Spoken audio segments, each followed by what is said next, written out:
आज का जो प्रोग्राम है, जिस तरीके से आप बैनर देख पा रहे होंगे, इसमें डरने की कोई बात नहीं है। जाहिर है कि कैंसर का नाम हमने इतनी मर्तबा सुना है जिसकी वजह से शायद अब कैंसर की बीमारी एक आम होती जा रही है। लेकिन इसका ये मतलब नहीं है कि जो चीज़ें हमारी समाज को हमारी कान में बार बार चीज़ें पड़ती रहे उसका डर नहीं है। डर तो है। कैंसर एक जानलेवा बीमारी है जो किसी भी उम्र के लोगों को अपना शिकार बना सकती है और इस बारे में बेदारी फैलाने के लिए हर साल 4 फरवरी को यानी कि आज के दिन वर्ल्ड कैंसर डे मनाया जाता है। वैसे तो कैंसर की कई किस्में हैं, जैसे blood cancer, liver cancer, breast cancer, लेकिन कैंसर में सबसे कॉमन कैंसर ल्यूकीमिया की है जो कि बच्चों में आसानी से आ जाती है। और ये ल्यूकीमिया क्या है? एक तरह का ब्लड कैंसर होता है जो कि इसमें वाइट ब्लड सेल तेज़ी से बढ़ने लगते हैं और हेल्दी सेल्स को ख़त्म कर देते हैं। इसमें बदन के इन्फेक्शन से लड़ने की कैपेसिटी को कमज़ोरी मिलती है। बहरहाल कैंसर अब मौजूदा दौर में लाइलाज बीमारी नहीं रही, बल्कि कैंसर के इलाज के लिए कई तरह की वैक्सीन और कई तरह की दवाएँ मार्केट में आ चुकी हैं। माहिरीन के मुताबिक अगर वक्त पर कैंसर का पता लगाया जाएगा और मरीज़ की सही देखभाल की जाए तो सही किया जा सकता है, यानी इलाज हो सकता है। लेकिन अगर वक्त पर इसका पता न चले, एक भयानक रूप ले लेता है, मरीज को मौत का शिकार बना देता है। कैंसर एक ऐसी बीमारी बन चुकी है जिसमें पूरी दुनिया के हेल्थ सिस्टम को हिलाकर रखा हुआ है और यकीनन यही वजह है कि कोई वाज़ेह तौर पे हम ये नहीं कह सकते कि ये किस तरह इसको ठीक किया जा सकता। बस इतना ये है कि इसके शुरुआती दिनों के लक्षण देख करके शुरुआती दिनों में अगर इसको समझ लिया जाए तो फौरी तौर पे इसका इलाज है, और अगर ये बढ़ गया, हद से ज़्यादा पार कर गया, तो फिर मंजिल मौत होती है। हर साल लाखों लोग इस जानलेवा बीमारी का शिकार होते हैं। वक्त पर इलाज न मिलने से अपनी ज़िंदगी गंवा देते हैं। हमारे मुल्क भारत ही में ख़तरनाक बीमारी से अछूत नहीं है। ज़ाहिर है कि मुल्क इससे अलग क्यों होगा। WHO की जो एक रिपोर्ट है उसके मुताबिक 2022 में दुनिया भर में 2 करोड़ से ज़्यादा कैंसर के मामले सामने आए, जबकि 97 लाख लोगों की मौत हुई। WHO ने अपनी हालिया रिपोर्ट में जानकारी दी है कि कैंसर दुनिया भर में मौत की एक बड़ी वजह है। 2020 में लगभग 10 मिलियन लोगों की मौत कैंसर से हुई थी। वहीं कैंसर से होने वाली लगभग 1/3 मौतें तंबाकू नोशी, मोटापा, शराब के इस्तेमाल, फल और सब्जियों के कम इस्तेमाल वगैरह वगैरह फिजिकल एक्टिविटीज़ कम करने की वजह से भी होती है। और इसके अलावा एयर पॉल्यूशन फेफड़ों के कैंसर के लिए एक बड़ी वजह है। कुल मिलाकर कह सकते हैं कि कैंसर समाज के लिए आए दिन खौफनाक बनता जा रहा है और इससे रोकथाम और समाज में बेदारी फैलाने के लिए हर साल 4 फरवरी यानी कि आज के दिन को वर्ल्ड कैंसर डे के तौर पर मनाया जाता है। और इसी को लेकर के आज के दिन हम इकट्ठा हुए हैं बातचीत करने के लिए कि यह क्या है।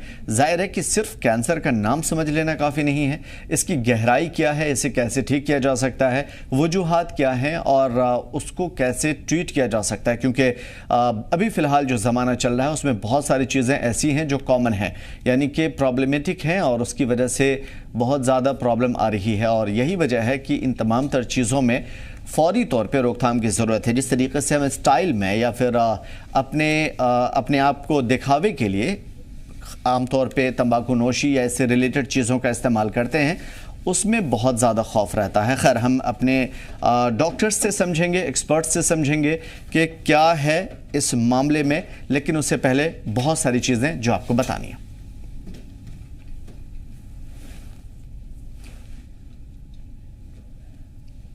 वर्ल्ड कैंसर डे के मौके पर आज इंडियन आर्मी ने हल्के बख्तौर में यूथ सेंटर में एक प्रोग्राम मुनाकिद किया, जिसमें यहाँ पे काफ़ी सारे बच्चों ने शिरकत किए और यहाँ पे डॉक्टर साहब भी आया था। इसने ये सजेशन किया कि कैंसर से कैसे बचाए।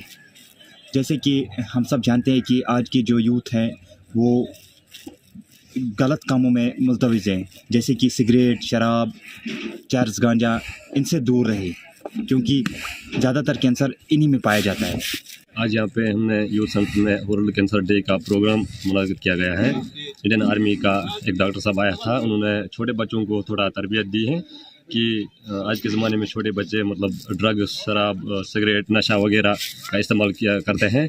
तो इन्हीं के बारे में आज डॉक्टर साहब आए हैं, इन्हीं के बारे में मशवरा दिया है डॉक्टर साहब ने कि ये चीज़ हमें नहीं करनी चाहिए।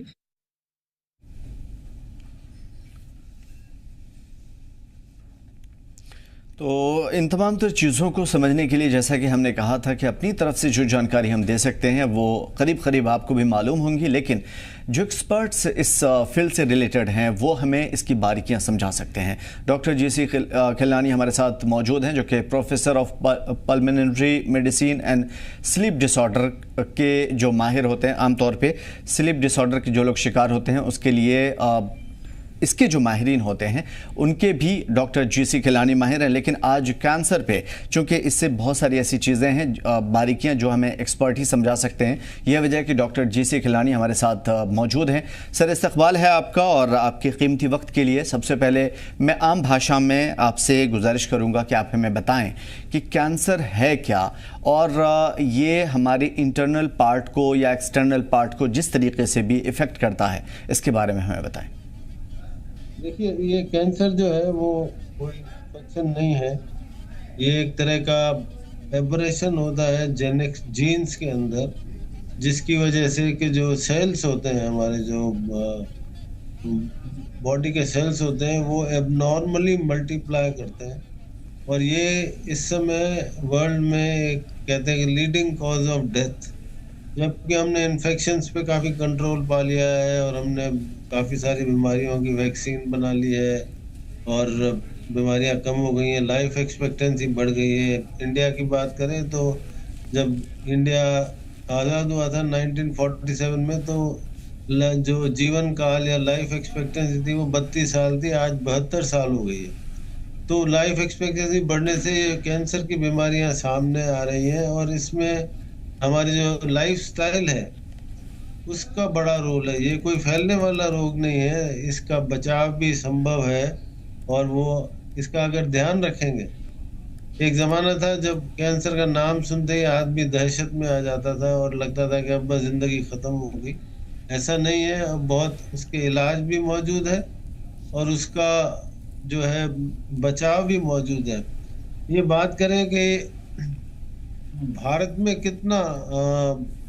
कितने कैंसर होते हैं, तो ये 2022 के अगर हम आंकड़े देखें तो करीब 14.5 लाख लोगों को भारत में कैंसर का सर बहुत ज़्यादा, हर गली हर मोहल्ले में इस तरह की चीज़ें देखने को मिल जाती है। चूँकि आप पल्मोनरी मेडिसिन के भी माहिर हैं और इन तमाम तर चीज़ों में शायद मैं बहुत बेहतर तरीके से आपको इंट्रोड्यूस नहीं कर पाऊँ क्योंकि आप इतने सारे फील्ड में जो है आप आला पोस्ट पे हैं। मैं आपसे ये समझने की कोशिश करूँगा क्योंकि इसमें कैंसर, लंग्स वगैरह वगैरह ये सारी चीज़ें आती है। एक उन तमाम तर चीज़ों की गहराई हम समझेंगे आपसे, लेकिन मैं एक चीज़ जो आम तौर पर सभी की ज़ुबानों पर देखने और सुनने को मिलती है कि जो लोग सिगरेट या तंबाकू नोशी या इससे रिलेटेड चीज़ें करते हैं वो तो होते ही हैं, वो हो सकते हैं, लेकिन जो लोग नहीं करते हैं वो भी कैंसर के पेशेंट हो जाते हैं। तो फिर क्या है, सिगरेट या इससे रिलेटेड चीज़ें इस्तेमाल करो। तो हम अगर ये बात करें कि कौन से कैंसर सबसे ज़्यादा कॉमन होते हैं, तो जो मेल्स होते हैं उसमें फेफड़े के और जो ओरल कैंसर है, मुंह का कैंसर और प्रोस्टेट का और आंतों का कैंसर सबसे कॉमन होता है। और लेडीज़ की बात करें तो ब्रेस्ट कैंसर और सर्विक्स जो एक ऑर्गन होता है उसका कैंसर सबसे कॉमन होता है। अगर ये बात करें कि भाई सबसे ज़्यादा डेथ किस कैंसर से होती है, तो वो लंग से होती है, क्योंकि लंग कैंसर की जो मोर्टेलिटी होती है वो बहुत ज़्यादा होती है। तो कैंसर के कारणों की बात करें, क्योंकि मैं एक पल्मोनोलॉजिस्ट हूँ, पहले मैं आपको लंग के बारे में बताता हूँ, क्योंकि lung is number 1 cause of cancer deaths Bharat में ही नहीं पूरी दुनिया में। वो इसलिए कि जो प्रोस्टेट कैंसर है, थायराइड कैंसर है, वो इंटेस्टाइन का कैंसर है, इसका बहुत अच्छा इलाज मौजूद है और नॉर्मल लाइफ चलती है। लेकिन जो कैंसर जो है, एक तो लंग का लेट डिटेक्ट होता है और दूसरा ये है कि इसका इलाज भी होने के बावजूद भी इसकी मौत की दर यानी कि मोर्टेलिटी रेट बड़ी हाई होती है। तो ये लंग कैंसर किस में होता है, क्यों होता है, इसके बारे में आपको मैं बताना चाहूँगा, क्योंकि ये मेरा फील्ड है और आपने यही मेरे से पॉइंटेड सवाल पूछा है। पुरानी बात करें, जब मैं पढ़ रहा था बहुत 30-40 साल पहले, तो लंग कैंसर को सिर्फ स्मोकिंग के साथ रिलेट किया जाता था कि जो लोग बीड़ी, सिगरेट, हुक्का चिलम या किसी तरह का भी स्मोकिंग करते हैं उन्हीं को होता था, और 90% कैंसर उन्हीं में पाया जाता था। तो जो लोग स्मोक नहीं करते थे उसमें हम लोग कैंसर सस्पेक्ट भी नहीं करते थे जी। लेकिन अब जो है हमने देखा है, अब जो नया डेटा आ रहा है कि 40% कैंसर जो है नॉन स्मोकर्स में आ रहा है। जी। तो उसकी क्या वजह है? उसकी सबसे बड़ी वजह है इंडोर और आउटडोर एयर पॉल्यूशन, यानी कि जो वायु प्रदूषण है, जो घरों में हम जलाते हैं, लकड़ी जलाते हैं, कोयला जलाते हैं और कोई भी चीज जलाते हैं कमरे को गर्म करने के लिए या फिर खाना बनाने के लिए, जो कि 60% भारत के घरों में अभी भी जो है ना वो बायोमास फ्यूल जलता है। एग्जैक्टली। तो उस वजह से ये कैंसर होता है। और जो एयर पोल्यूशन है, जो वायु प्रदूषण है, जो कि दिल्ली उसका कैपिटल है, लेकिन सारे देश में जो 95% से ज्यादा जगहों पर जो वायु प्रदूषण है वो WHO स्टैंडर्ड से ज्यादा होता है। वो एक मुख्य कारण है इस समय लंग के कैंसर का। उसके अलावा जो बहुत सारे जो प्रोफेशंस होते हैं, जो लोग कोल माइंस में काम करते हैं या जो लोग रेडिएशन उसमें काम करते हैं, जो जहाँ पर जिनका एक्सपोजर होता है, एस्बेस्टोस एक होता है उस इंडस्ट्री में, सीमेंट फैक्ट्री में जो काम करते हैं, उसमें भी कैंसर बहुत लंग का बहुत ज्यादा पाया जाता है। तो जरूरी है अगर हम लंग कैंसर से बचना चाहते हैं, सबसे इम्पोर्टेंट बात यह है कि आपको तंबाकू से दूर रहना। सर इसमें जो है, चूंकि बहुत सारी चीज़ें हैं जो मैं समझूंगा इसकी गहराई, क्योंकि बहुत सारे लोग हैं जो छोड़ना चाहते हैं लेकिन चूंकि वो इतने दिनों से कर रहे हैं तो वो छोड़ नहीं पा रहे हैं। खैर मैं इसकी गहराई जानूंगा। डॉक्टर यूसुफ टाक साहब का हम इस्तकबाल कर लेते हैं, कंसल्टेंट इंटेंसिविस्ट और पैलिएटिव मेडिसिन हमारे साथ मौजूद हैं, यानी कि डॉक्टर यूसुफ टाक साहब। डॉक्टर यूसुफ साहब, मैं आपकी तरफ आऊँगा सीधा इस सवाल के साथ कि क्या अर्ली स्टेज पे कोई ऐसा सिम्टम है जो बॉडी में जाहिर होता हो या हमें फील होता हो कि हमें कैंसर है या नहीं है, या टाइप ऑफ कैंसर है कि नहीं है? देखिए, पहले जैसे आपने खुद भी जिक्र किया जी, आज का दिन जो है आलमी सतह के दिन के तौर मनाया जाता है। अगर हम यहाँ पे कश्मीर में अगर हम कैंसर का बर्डन देखेंगे तो यहाँ पे ये रोज बरोज बढ़ता जा रहा है। जो हमारा ICMR डाटा है उसके हिसाब से जो पिछले 7 साल में जो केसेस डिटेक्ट हुए कैंसर के, fresh cases, that amounts to 50,000 new cases पिछले 7 साल में। अब कैंसर के लिए हमें 2 चीजों का ख्याल रखना है कि कैंसर के सिम्टम्स जो है वो क्या है, उसके बाद कैंसर को प्रिवेंट किया जा सकता है वो हमें देखना है। जैसे कैंसर की आपने बात की कि अर्ली सिम्टम्स कैंसर के क्या है जहां पे हम इसका डायग्नोसिस कर सकें। कैंसर जिस्म के किसी भी सिस्टम को या किसी भी निज़ाम को इफेक्ट कर सकता है। जैसे जो हमारा गैस्ट्रोइंटेस्टाइनल ट्रैक्ट है, जो निज़ामी खुराक है, उसके सिम्टम्स अलग है। जो हमारा रेस्पिरेटरी सिस्टम है जिसमें हमारा ऑरल कैविटी आता है, जिसमें हमारा जो हवा की नली है वो आती है, और जो लंग्स खुद है वो आ जाते हैं, उसके सिम्टम्स अलग है। और सिम्टम्स कभी पेशेंट लकी होता है कि अर्ली सिम्टम्स इसको अपीयर हो जाते हैं तो बहुत टाइम पे ही ये अलार्म हो जाता है। अब कुछ सिम्टम्स है जैसे यहाँ पे जो हम जम्मू कश्मीर में देखते हैं, यहाँ पे अगर मेल्स में देखा जाए तो मेल पॉपुलेशन में ज़्यादा जो है ये खुराक की नाली के कैंसर्स है, जिसमें हम स्टोमक या इसोफेगस या खुराक की नाली जो है उसकी कैंसर्स बताते हैं। तो खुराक के कैंसर के खुराक की नाली के जो कैंसर्स होते हैं, इसमें जो पहला सिम्टम है पेशेंट को खाने में दिक्कत शुरू होती है। अगर मैदे के हम कैंसर्स की बात करेंगे तो पेशेंट को का जो भूख जो है वो जल्दी मिट जाता है, खाना ठीक से नहीं खा पाता है।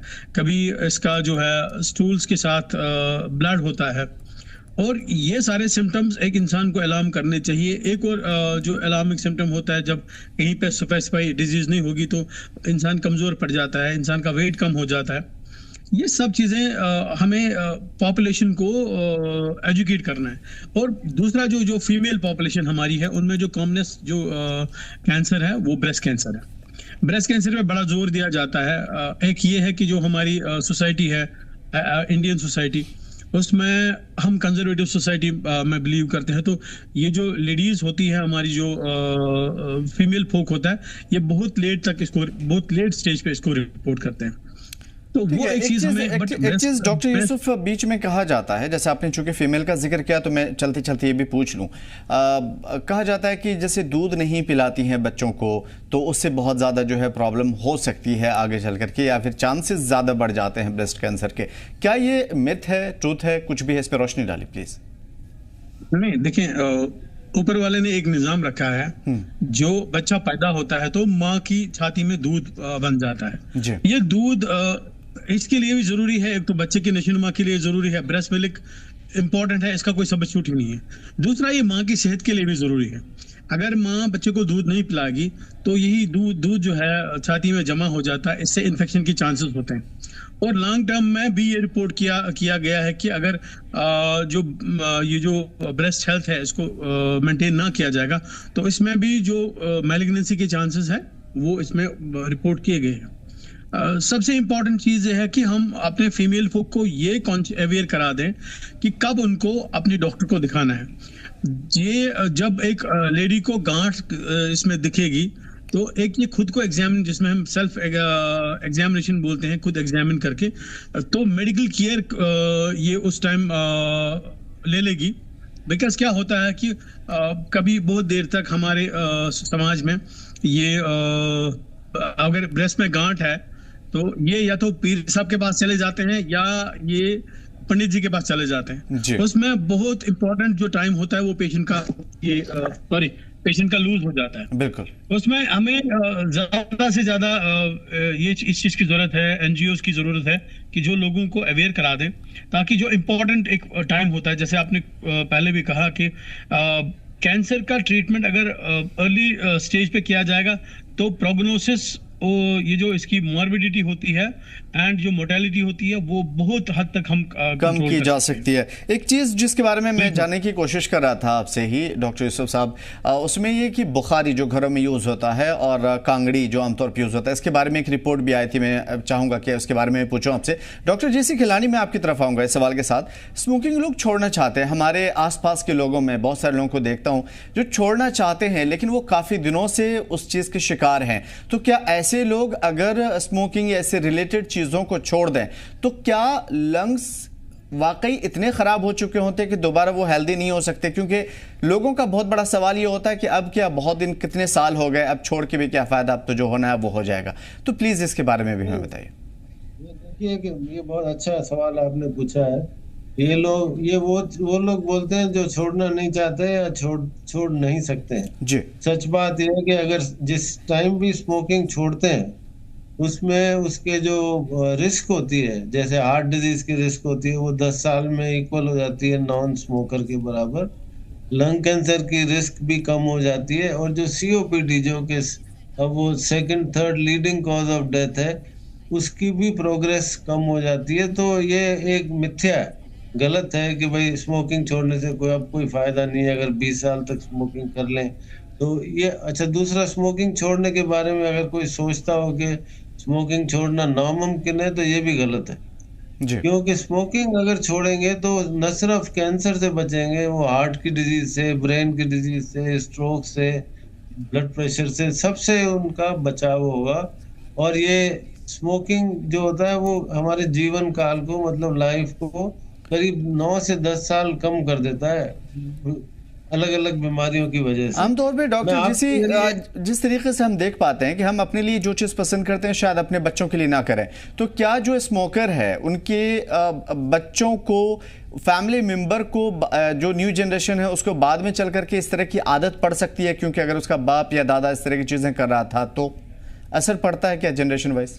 नहीं, एक तो जेनेटिक्स की बात करें तो जनरली अगर पिताजी उसके एडिक्ट है और वो स्मोक करते हैं तो चांसेस है कि उनके बच्चे भी स्मोक करने के चांसेस ज्यादा होते हैं। लेकिन ये तो एक बात है, लेकिन जो दूसरी बात है ये सेकंड हैंड स्मोक जिसको कहते हैं। सेकंड हैंड स्मोक क्या होती है, जैसे आदमी घर पे बैठ के सिगरेट पी रहा है या बीड़ी पी रहा है या हुक्का पी रहा है, तो उसके बच्चे और उसके फैमिली मेंबर, स्पेशली वाइफ जो होती है, उसको भी करीब 50% नुकसान उससे होता है। उनको भी लंग कैंसर हो सकता है जबकि उन्होंने कभी सिगरेट बीड़ी पी नहीं, क्योंकि वो उसी घर में रहते हैं और उसी कमरे में रहते हैं।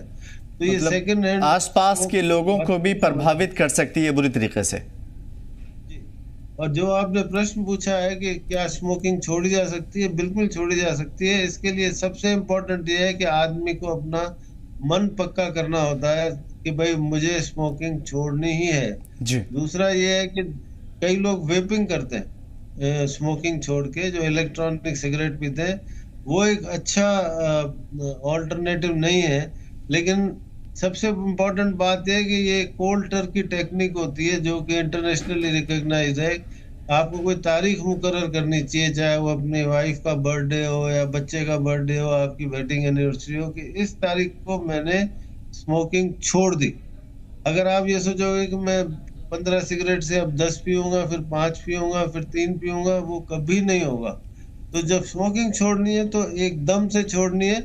अगर उसके बाद आपको तलब तो जरूर होगी, किसी को मोशन पास नहीं होता है, किसी को कंसंट्रेशन नहीं कर सकते, किसी को पसीना आता है, किसी को पैल्पिटेशन होता है। मतलब ये है कि इस टाइम पे अपने अंदर खुद को मजबूत करना होगा इन तमाम तर चीज़ों के लिए, और एक पर्टिकुलर डे जो स्पेशल डे है लाइफ का, उसे ढूंढ करके अगर शुरू किया जाए तो शायद ज़्यादा बेहतर होगा। ठीक है डॉक्टर यूसुफ साहब, मैं एक बुखारी की बात कर रहा था और आपने भी एक रिपोर्ट की बात की, कांगड़ी वगैरह की। आपने कहा कि कैंसर वगैरह की जो रिपोर्ट आई है वो काफ़ी ज़्यादा भयावह है, वो रिपोर्ट हमने भी देखी थी। मैं आपसे समझूंगा कि बुखारी और कांगड़ी, इन दो चीज़ों का आमतौर पर ज़्यादा इस्तेमाल होता है। क्या ये वो चीज़ें हैं जिसकी वजह से कैंसर की चीज़ें बढ़ सकती हैं, और क्या इसका कोई इलाज भी है, कोई तरीक़ा कार भी है कि इन चीज़ों से बच सकें? देखिए, ये कांगड़ी का जो जहां तक रोल है, कांगड़ी से पहले जो बर्न होता था, सेकंड बर्न जो होता था जी, तो उसको बाद में कांगड़ी ये जो बर्न होता है, इसमें रिपोर्ट किया गया है कि ये कांगड़ी कैंसर में चेंज हो जाता है। वो टर्म है, क्लिनिकल डायग्नोसिस है। तो डेफिनेट एक लिंक है इसके साथ। दूसरा, जो आप स्मोकिंग की बात करते हैं या धुएं की बात करते हैं, जैसे अभी डॉक्टर साहब ने बताया, ये पोल्यूटेंट्स जो होते हैं ये प्रेडिस्पोज करते हैं, ये रिस्क को ज्यादा इंक्रीज करते हैं। जब हम कैंसर्स की बात करते हैं, हमें एक चीज ध्यान में रखना चाहिए, एक जेनेटिक प्रेडिस्पोजिशन होता है इंसान का, दूसरा वो कुछ फैक्टर्स होते हैं जो इंसान खुद मॉडिफाई कर सकता है। ऑलमोस्ट 30 से 50% जो कैंसर्स की मोर्टेलिटी और मॉर्बिडिटी, जो इनसे दिक्कतें होती है, मौत होती है, वो हम कम कर सकते हैं अगर जो मॉडिफाइबल फैक्टर्स जो है उनको हम एड्रेस करेंगे। सबसे पहले हम कहते हैं कि इंसान का जैसा लाइफस्टाइल है, जिस चीज को हम इग्नोर करते हैं, मोटापा जो है ये इंसान को प्रेडिस्पोज करता है कैंसर्स की ओर। उसके बाद जो एडिक्शन होता है, जैसे अभी आप टोबैको की बात करते थे, इससे, या अगर अल्कोहल कंजप्शन ज्यादा हो, वो भी प्रेडिस्पोज करता है एक पेशेंट को कैंसर्स के लिए। उसके बाद फीमेल्स में एक इम्पॉर्टेंट चीज होता है कि एक इन्फेक्शन इनको रहता है, तो उसके जो ये ज्यादा सर्विक्स में जो जेनिटल यूरिनरी ट्रैक्ट है उसमें होता है, उसके लिए एक वैक्सीन निकला है। तो उसको हमें ये चीज करने की जरूरत है, टाइम पे वैक्सीन लेने की जरूरत है। बिल्कुल। तो सबसे बड़ी बात ये, जी बात पूरी कर लीजिए। जी, ये कुछ फैक्टर्स है जिनको अगर हम एड्रेस करेंगे तो हम कैंसर्स का, ये चीज हमारे हाथ में है, जो हम खुद मॉडिफाई या जिसको हम खुद कंट्रोल कर सकते हैं। वो एक जेनेटिक प्रेडिस्पोजिशन है, वो एक कंपोनेंट है जो हमारे हाथ में नहीं है। लेकिन बहुत, जैसे आप अभी बात कर रहे थे, इट इज नेवर लेट। अगर एक आदमी स्मोकिंग को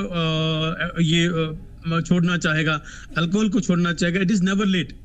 किसी भी एज पे इंसान, बहुत बड़ी बात कही कि कभी भी देर नहीं होती, बस शुरुआत करने की जरूरत है। डॉक्टर यूसुफ टाक, बहुत ज़्यादा हमें चीज़ें सीखने को मिली, और डॉक्टर जेसी खिलानी, वाकई जो कमाल की बातें आप लोगों ने बताई, इससे हर किसी को फ़ायदा होगा। और मैं समझता हूँ कि इस छोटे से ब्रेक से लोगों की ज़िंदगी बदल सकती है। बस सवाल ये है कि समझने वाला चाहिए, और इस बात को, इन तमाम तर चीज़ों की गहराई को समझे तो यकीनन ज़िंदगी बदल सकती है। और ऐसा ना हो कि देर हो जाए, फिर आप जैसे माहिरीन और डॉक्टर्स भी कुछ नहीं कर पाए। बहुत शुक्रिया हमारे साथ जुड़ने के लिए और तमाम तर बेहतरीन बातचीत के लिए।